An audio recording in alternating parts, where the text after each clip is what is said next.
Sekali lagi King Cobra menunjukkan keganasannya. Gigitannya harus menimbulkan korban jiwa.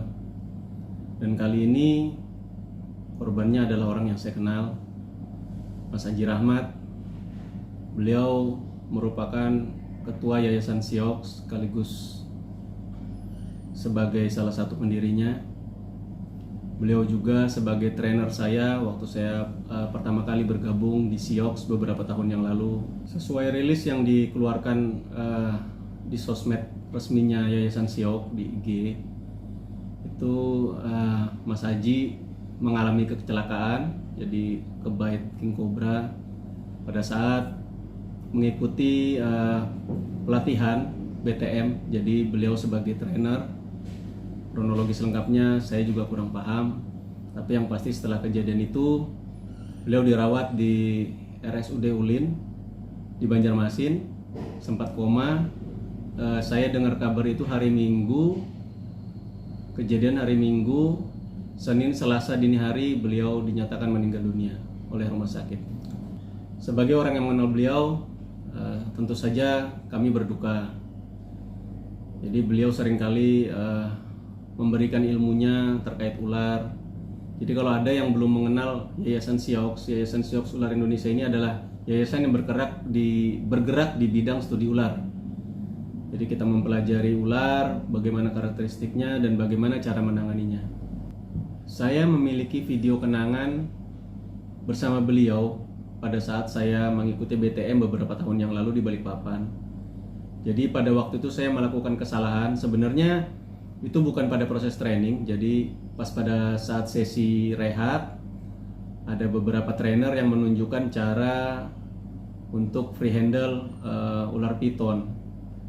Jadi waktu itu saya pengen mencoba dan ternyata saya melakukan kesalahan, tangan saya tergigit dan Mas Haji lah yang membantu saya untuk melepaskan gigitan ular tersebut.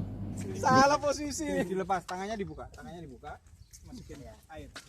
Dah, tangannya jangan menggenggam, biar membuka sendiri dia. Nggak usah dibuka, nggak apa-apa, Pak.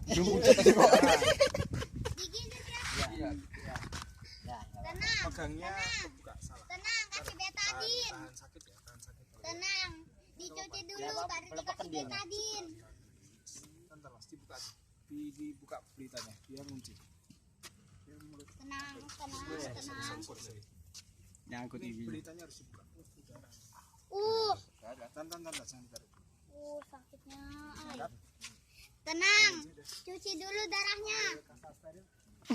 Nah, ini darahnya sudah terbukti ya. Kalau itu pendarahan. Mas kalau Mas dari sahur. Tadi Mas Haji minta cari relawan yang mau digigit, dia sudah. Tadi udah batin muka udah ada gigi. Nah, jadi kalau bengkaknya ini bengkak karena dia benturan dengan benda tajam, dengan tarik, bukan karena bisa. Kita cukup dibersihin aja. Tapi ini lukanya bagus, nggak nyampe robek, sobek ketarik. Jadi dia karena dia diam. Terus kalau ada air juga kita, jadi paling cepet aja. Sakitnya karena sakit benturan ya, karena sakit. Kasih air. Nah setelah pelatihan itu seingat saya tidak pernah lagi ketemu beliau. Jadi kami hanya komunikasi melalui grup WhatsApp. Pernah juga beliau WhatsApp saya secara pribadi karena kebetulan meminta tolong untuk mengecekkan barang ya. Jadi beliau beli spare part dan penjualnya kebetulan ada di Balikpapan. Minta tolong saya untuk mengecekkan barangnya sebelum beliau lakukan transaksi.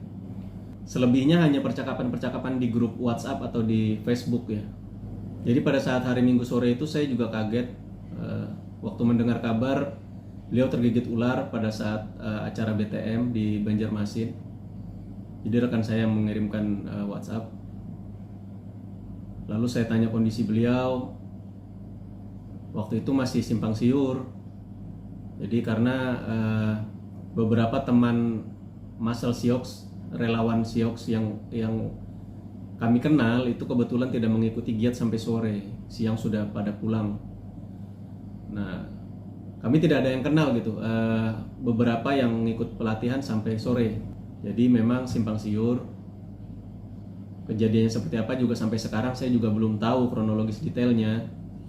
Yang pasti prediksi sih acara sudah kelar karena sudah ada sesi foto bareng yang biasanya dilakukan pada saat akhir acara. Mungkin setelah acara itu ada acara bebas, saya juga kurang paham. Yang pasti pada saat itu Mas Aji kena gigit ular king cobra, dilarikan ke rumah sakit. Nah, malamnya saya tanyakan lagi statusnya seperti apa. Saya dengar kabar beliau sudah kritis, dan kebetulan di Banjarmasin tidak ada serum anti bisa ularnya, jadi harus menunggu didatangkan dari Thailand. Kemarin saya mendengar kabar serumnya sudah di perjalanan dan kemungkinan sore sudah sampai. Jadi teman-teman di Kalsel juga membantu mengusahakan agar serum cepat sampai. Nah, cuman saya kurang paham, saya tidak mengikuti lagi apakah sore itu serum sempat datang dan diinjeksikan ke beliau atau tidak. Yang pasti tadi pagi saya buka grup, saya kaget gitu. Jadi kok rame, ternyata ada berita duka, Mas Haji sudah berpulang. Saya pribadi sebagai Masal Siok, sebagai relawan Siok Ular Indonesia, sebagai junior Mas Haji, sebagai orang yang pernah dilatih oleh beliau, saya hanya bisa mendoakan semoga kesalahan-kesalahan beliau diampunkan oleh Allah Subhanahu wa taala, dan semoga keluarga yang ditinggalkan diberikan kesabaran dan ketabahan.